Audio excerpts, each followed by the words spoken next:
அன்பு நேயர்களுக்கு கனிவான வணக்கம். புதிய கட்சியை தொடங்கிய சசிகலா.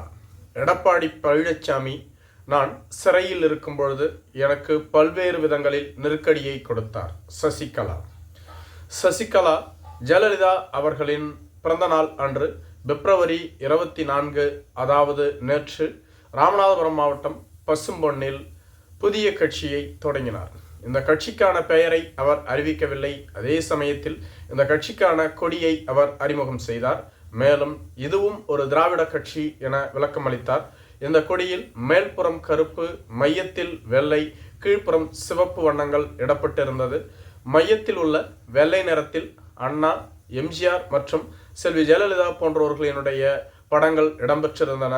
வரும் காலத்தில் நான் இந்த கட்சியினுடைய பெயரை அறிவிப்பேன் என குறிப்பிட்டிருந்தார். மேலும் தொடர்ந்து என் மீது வைக்கப்படக்கூடிய விமர்சனங்கள் நான் ஜெயலலிதாவை கொன்றுவிட்டேன் என துரோகிகளும் எதிரிகளும் பொய் பரப்புரைகளை மேற்கொண்டார்கள். செல்வி ஜெயலலிதா அவர்களுக்கு நிழலாக அப்பல்லோ மருத்துவமனையில் 70 நாட்கள் இருந்தேன். மெட்ரோ ரயில் தொடக்க விழாவின் பொழுதே செல்வி ஜெயலலிதா அவர்களுக்கு உடல்நலக்குறைவு ஏற்பட்டு விட்டது.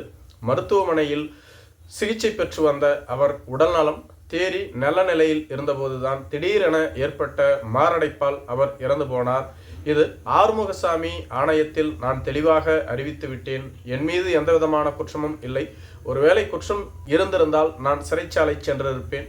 இதேபோன்று நான் சிறைச்சாலையில் இருக்கும் பொழுது தொடர்ந்து எனக்கு பல்வேறு விதங்களில் நெருக்கடி கொடுக்கப்பட்டது. எனக்கு கிடைத்த ஒரு சில சிறிய வசதிகளை கூட எடப்பாடி பழனிசாமி தடுத்தார். மேலும் எனது கணவர் உடல்நலம் குன்றிய போதும் அவர் இறக்கும் பொழுதும் எனக்கு பரோல் கிடைத்தது. அப்பொழுது 15 நாள் பரோலில் நான் வெளிவர இருந்தேன். கர்நாடக அரசு 15 நாள் பரோலை கொடுக்கும் பொழுது தமிழக அரசு அதை தடுத்தது. அப்பொழுது முதலமைச்சராக இருந்தது எடப்பாடி பழனிசாமி. எடப்பாடி பழனிசாமி அவர்கள் கூறித்தான் நாங்கள் 5 நாளாக பரோலை குறைத்தோம் என. அப்பொழுது தமிழகத்தின் உயர் பொறுப்பில் இருந்த காவல்துறை அதிகாரி கர்நாடக காவல்துறை அதிகாரியோடு உரையாடிய ஆடியோ எனது முன்பே அவர் போட்டு காட்டினார். இப்படி தொடர்ச்சியாக எனக்கு பல்வேறு விதங்களில் நெருக்கடி கொடுக்கப்பட்டது. மேலும் சிறைச்சாலையிலிருந்து வரக்கூடிய நான் எனது கணவரை பார்க்கலாம், அதோடு வீட்டில் இருக்க வேண்டும், செய்தியாளர்களை சந்திக்க கூடாது, எந்த விதமான அரசியல் நிகழ்வுகளிலும் பங்கு பெறக்கூடாது என பல்வேறு விதங்களில் எனக்கு நெருக்கடி அளிக்கப்பட்டிருந்தது. சிறைச்சாலையிலிருந்து வெளியேறி 9 ஆண்டுகள் காத்திருந்தேன். கட்சி ஒன்றுபட வேண்டும், வலிமை பெற வேண்டும். ஊழலாட்சி செய்து கொண்டிருக்கக்கூடிய திமுகவை வீழ்த்துவதற்காகத்தான் புரட்சி தலைவர் எம்ஜிஆர் அவர்களால் மாபெரும் இயக்கமாக அண்ணா திராவிட முன்னேற்றக் கழகம் உருவாக்கப்பட்டது. ஆனால் அதனை அவர் இறப்பிற்கு பிறகு சிதைக்க நினைத்தார்கள். அதை கட்டி காத்தவர் அம்மா செல்வி ஜெயலலிதா அவர்கள். இந்த இயக்கத்தை ஒரு கோழி போன்று அடைகாத்து இரும்பு எக்கு கோட்டையாக மாற்றி அமைத்தார். மேலும் ஆட்சி அதிகாரத்திற்கும் கொண்டு வந்தார். அவர் வழியில் வந்த நாம் இந்த கட்சியை சிதைத்து விடக்கூடாது, எப்படியாவது ஒன்றுபடுத்தி விட வேண்டும், கட்சியிலிருந்து பிரிந்து சென்ற அனைவரையும் இணைக்க வேண்டும், மீண்டும் திமுகவை வீழ்த்த வேண்டும் என தொடர்ச்சியாக நான் பல்வேறு விதங்களில் முயற்சி செய்தேன். ஆனால் இதுவரையிலும் நடைபெறவில்லை. என்னை கட்சியில் இணைத்து கொள்ள அவர்கள் யார்?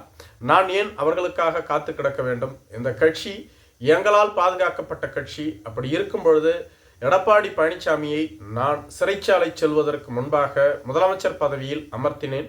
அவர் எப்படி வந்து அந்த முதலமைச்சர் பதவியை பெற்றார் என்பது நாடறியும், நான் கூற தேவையில்லை.